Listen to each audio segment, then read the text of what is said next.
कुद्दरगढ़ इतना फेमस क्यों है? आपके मन में भी ये विचार आया होगा और यही जानने के लिए मैं 15 अप्रैल को कुद्दरगढ़ चला जाता हूँ 2026। और यहाँ पर भीड़ बहुत ही जनसंख्या पे आ चुकी होती है और हम यहाँ पर लगभग 8 बजे के अप्रोक्स पहुँच जाते हैं। और रास्ते पे जाते हुए ये जो मौसम दिख रहा है ये भी समर का मंथ चल रहा है और इतना बेस्ट एकदम नेचर वाला सिस्टम यहाँ पर एकदम झरना वाला एकदम बेहतर है। अप्रैल के लास्ट महीने में ये झरना ऊपर से गिर रहा है, पता नहीं चल रहा है कि ऊपर पहाड़ में ये स्रोत कहाँ से है, लेकिन देखने में बहुत ही अच्छा है। और हम वहाँ पहुंचकर अपना सामान लेते हैं, पूजा चढ़ाई करना स्टार्ट कर देते हैं और काफी लोग वहाँ पर पहुंच चुके होते हैं और ज्यादा जनसंख्या पर नहीं होते क्योंकि हम सबसे जाना चाहते हैं पहले और जाना प्रयास कर रहे होते। लेकिन 8 बजे के अप्रोक्स लगभग 50-60 लोग हमारे साथ ऊपर चढ़ना प्रारंभ कर दिए थे और बहुत ही जल्दी ये सब हो रहा था। और अगर जल्दी आदमी अगर 10-11 बजे जाए तो फिर व्यक्ति के पास जगह नहीं होता है आने जाने के लिए। लेकिन हम प्रयास किए हैं और थक गए लोग, यहाँ पर आराम भी करने लगे हो। बंदर न दिखे ऐसा हो ही नहीं सकता और जंगल कुद्दरगढ़ में ऐसा निश्चित ही बात है। हमारे साथ ये ब्यूटीफुल नजारे के साथ काफी लोग चल रहे होते हैं और फाइनली हम पहुंचने ही वाले होते हैं और थकान इतना ज्यादा ये देखते ही हमारा दिल खुश हो जाता है और हम फाइनली पहुंच चुके होते हैं। घंटी बजाते हैं, शुभारंभ होता है और हम इस तरह की लाइन को देखते हैं और लगता है कि 8 बजे अगर इतना भीड़ है तो लगभग दिन के दोपहर में कितना ज्यादा भीड़ होता होगा। आप मानोगे नहीं कि यहाँ का जो फास्ट सर्विस है पुजारियों के द्वारा सब बहुत ज्यादा जल्दी किया जाता है और यहाँ पर किसी प्रकार का कोई अवैधानिक कार्य नहीं है। सब यहाँ पर लाइन पे लग चुके होते हैं दर्शन के लिए। सुबह 8 बजे का सिस्टम दिखा रहा हूँ और फाइनली दर्शन हो जाता है और वहाँ पर हवन पूजा होने लगता है। हमारा भाई कर रहा होता है पूजा और हम ये फाइनली बारी बारी से कर लेते हैं। और आपको यहाँ पर रेनबो दिख रहा होगा, इंद्रधनुष, जो यहाँ पर सबसे पास में पहली बार मुझे अपनी आंखों में दिखा है और मैं बहुत ही आश्चर्यचकित हूँ। सुबह 6 बजे से मैं अपने टीम के साथ निकल जाता हूँ कुद्दरगढ़ जाने के लिए और वहाँ की आस्थाएं कोई विशेष नहीं होती हैं, सामान नहीं होती हैं जैसे कि घर होती हैं, तो ये बड़ी बात है। प्रवेश लेते ही वहाँ पर हमें दिख जाता है कुद्दरगढ़ का पहाड़ जिसपे देवी माता का मूर्ति स्थापित है। हमें यहीं जाने के लिए बहुत सारे उत्सवला होता है और मैं लगभग अपनी 17 साल की उम्र में फर्स्ट बार अपने मुंडन पे आया हुआ था और दूसरी बार दूसरे के मुंडन पर आया हुआ था। शायद कक्षा 10वीं में रहा हूँ और इस बार मैं कॉलेज पे तीसरा बार आ रहा हूँ वो सवास में।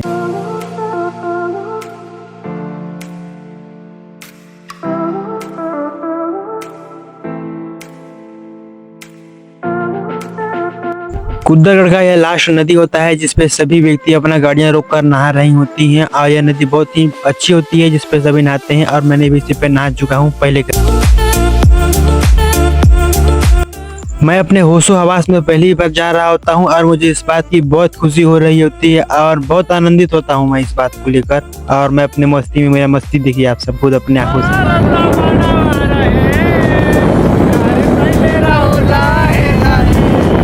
एक बाइक का 20 रुपए ले रहे होते हैं और हम 2 बाइक पे होते हैं तो हमारा 40 रुपए का यहाँ पर चालान कटता है, जो कि यहाँ के स्थानीय लोगों के द्वारा यह प्रथा चलाई जा रही है। यहाँ से कुद्दरगढ़ी माता का पहाड़ दिख रहा होता है और वहाँ पर बादल नीचे आए होते हैं और यह लगभग सुबह के 8 बजे का मौसम है। आप ये खुद देखिए। और ये जो फर्स्ट टाइम मैं ऐसा बादल अपने पास देख रहा हूँ इतना करीब से, और चलते चलते वहाँ देखते हैं क्या सीन होता है।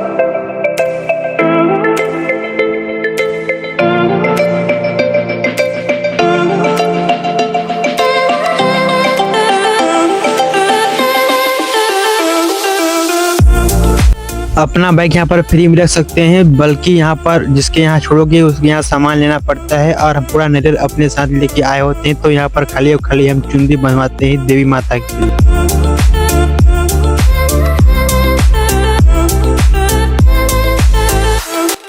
कुद्दरगढ़ के ग्राउंड फ्लोर पर पहुंच चुके होते हैं और सुबह 7:30 बजे के आसपास, और वहां जाने पर अनुकूल वातावरण और शांति बहुत ही ज्यादा बनी होती है। हमने ऊपर चढ़ने के लिए हम तैयार हो चुके थे और वहां से हमने चढ़ना प्रारंभ कर देता है और मैंने आशीर्वाद ले लिया नीचे से, जय देवी माता। और यहाँ से हमारी यात्राएं शुरू हो जाती हैं और मैं सैंडल पहनकर मैं ऊपर चढ़ाई कर रहा होता हूँ क्योंकि वहाँ का जो सीमेंट से बना हुआ सीढ़ी है पूरे गर्म हो चुके होते हैं और अधिकतर लोगों का यही रहा, सभी ने अपना चप्पल अपने पैर का चढ़ाए। जब हमने ऊपर का चढ़ाई चालू किया तब उस समय अधिकतर लोग हमारे साथ नहीं रहे और रास्ते पर भी नहीं रहे क्योंकि कई लोग आते जाते रहे। और मुझे अप्रोक्स लगता है कि यह लगभग 12 बजे के बाद 3 बजे से एएम से चालू हो चुका होता है और हमने चढ़ते चढ़ते थकान महसूस होने लगता है क्योंकि कई जगह पर खड़ी सीढ़ियां मिलती हैं, बहुत ही सारी विडम्बनाएं आती हैं। यहाँ के जो पेड़ पौधे थे सभी हरियाली के साथ बहुत ही बेहतर और मनोहर लगा रहे थे और यहाँ के जो रास्ते थे उसे भी कलर पेंट कर दिया गया होता है। दो जगह बहुत ही ज्यादा खड़े सीढ़ी का सामना करना पड़ता है और इतना ज्यादा थकान महसूस हो रहा था कि बहुत ही लेजी फील हो रहा था। मैं पूरे तरीके से थक चुका था और मेरे पीठ पर एक बैग भी रहा। हमारे साथ कई लोगों ने चढ़ाई चढ़ना प्रारंभ कर दिया था और देख सकते हैं आप, मैं पूरे तरीके से थक चुका हूँ और हमारे पीछे भी आ रहे व्यक्ति।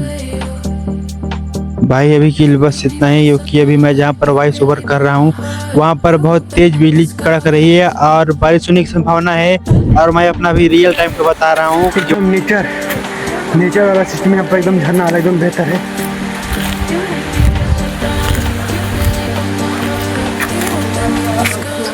पूरा ऊपर चढ़ने में मैं बहुत ही ज्यादा थक चुका हूँ, बहुत ही थकान होता है, लेकिन ये झरना देखते ही अंदर से आहत भरी सुकून मिलती है। गर्मी के मौसम में ये झरना वैसे स्थिति पर है जैसे कि बरसात में होती है और ये देखने में बहुत ही सुंदर और मनमोहक रही है। आप इसका एंजॉय कीजिए।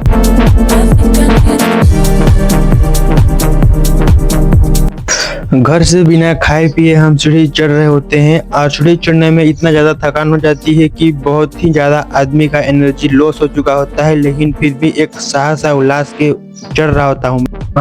मेरा स्थिति देखकर आपको पता चल रहा होगा कि मेरे पे कितना इंटरेस्ट रहा होगा ऊपर दर्शन करने के लिए, क्योंकि मैं कई सालों बाद यहाँ पर आ रहा हूँ दर्शन करने के लिए और मेरे तरह कई भी श्रद्धालु लोग यहाँ पर आश्राम कर रहे होते हैं, क्योंकि ये पूरे तरीके से थक चुके होते हैं सीढ़ी चढ़ते हुए, क्योंकि सीढ़ी बहुत ही ज्यादा चढ़ावा था।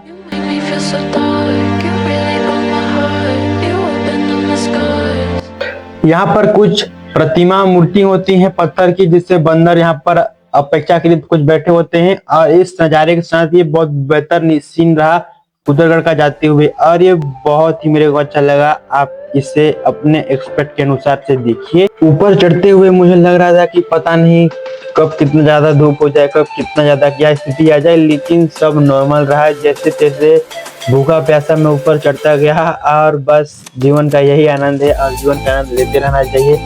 न जाने कब क्या हो जाए, कब कौन कहाँ निपट जाए। और ये जो दिख रहे हैं आप, ये बहुत ही मनमोहक और सुंदर टीम रहा है। ये मेरा पूरा टीम है जिसके साथ मैं यहाँ पर आया हुआ हूँ। हमें ज्यादा धूप का सामना करना नहीं पड़ा, क्योंकि हम अप्रोक्स लगभग 8:30 बजे के ऊपर हम चप्पल निकाल चुके होते हैं और करेक्ट हम पूजा करने के लिए शॉर्टकट रास्ता अपना लेते हैं और हम जल्दी से इस पार से उस पार चले जाते हैं। लेकिन वहां जाने पर हमें सिर्फ देवी माता दिखाई देती है। इसके पश्चात हमें दूसरे रास्ते की ओर भेज दिया जाता है, क्योंकि हम वापस से फिर दूसरे डायरेक्शन पर चले जाते हैं और वहां से फिर क्रम बाई क्रम आते हैं और वहां पर पूरा लाइन सेट पूरा खाली हो चुका होता है।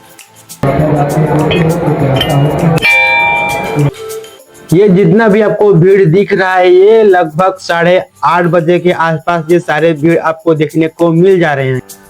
इतने ज्यादा लोगों का कुदरगढ़ी माता के ऊपर भरोसा है और मुझे समझ नहीं आता है कि इतना भरोसा क्यों होता है इनका देवी माता के ऊपर, क्योंकि सबके घरों में अपना खुद की देवी प्रतिमा होती हैं और सबके घरों में मूर्तियां होती हैं, पर यहीं क्यों आया जाता है मुझे अब तक इसका रहस्य पता नहीं चला है और पता नहीं कब चल पाएगा। लेकिन मैं बस ऐसे श्रद्धा भक्ति से देखने आया हूँ। मेरे तरह कई लोग इधर लाइन पे लगे होते हैं और सभी का शेड अलग अलग होता है, मेल फीमेल का, और काफी ज्यादा दिलचस्पी होता है कि न जाने कब मेरा बारी आएगा पूजा करने का। इस तरह का भीड़ देखते हुए कुंवार, ब्याहल, भागल सब लाइन पे लगे होते हैं और फाइनली वहां पर पूजा हो रहा होता है। ये मेन स्थान है और यहाँ ये मेन पुजारी पंडा कहा जा सकता है इनको। हमारे टीम को ये पूजा कर रहे होते हैं और ये कुदरगढ़ी माता होते हैं। आप इसे जूम कर लीजिएगा और देख सकते हैं, आप इसे पूछ भी कर लीजिएगा। यही है जिन्हें पूरे सरगुजा जिले पे सबसे स्थित वायरल सबसे बेहतर देवी माता के स्थान पर माना जाता है। और पूजा करने के बाद यहाँ पर हवन अग्नि होता है और हवन अग्नि में कोई ज्यादा विशेष खर्च की आवश्यकता नहीं होती। इसमें लगभग आप 50 रुपए से आप पूजा कर लेंगे। सबसे आसानी और सरल है, क्योंकि इस पे कोई विशेष महत्व नहीं है कि आपको पैसा ही आवश्यकता होगा। आप पूजा कीजिए, बहुत ही बेहतर है।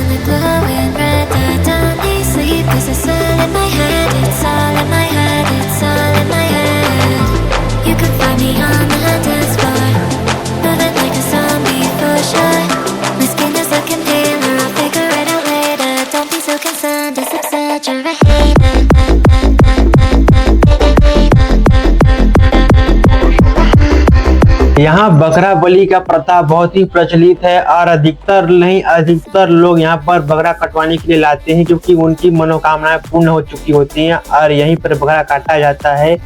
और इसके पश्चात हम वापस आने के लिए आते हैं और यहाँ पर बंदर कुछ खा पी रहे होते हैं जो बहुत ही मनमोहक दृश्य रहा है। और इसके पश्चात देखिए हम आते हैं तो जाते कितने लोग हैं, ये भीड़ देखिए आप।